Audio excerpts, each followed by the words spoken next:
কদিন বাদেই পরীক্ষা, আজকে সব পড়ে ফেলবো। এ বাবা, হঠাৎ করে দেখছি চুলটা ফেটে গেছে তো, চুলটা ফেটে গেছে, চুলের কন্ডিশন খুব খারাপ, চুলটা কাটতে হবে। কতদিন যে চুলে শ্যাম্পু করতে পারছি না ঠান্ডার জন্য, দূর ভাল লাগে না আর।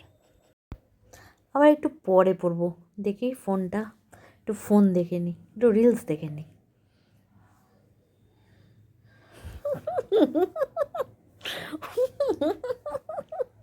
একটু ডান্স করে নিই, ডান্স ডান্স ডান্স, পাগলু ডান্স।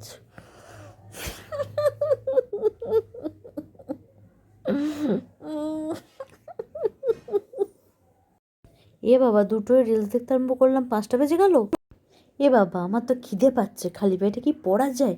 যাই একটু খেয়ে আসি, তারপর সব পড়ে ফেলবো। যাই, খাওয়া এত বেশি হয়ে গেছে, এবার ঘুম পাচ্ছে।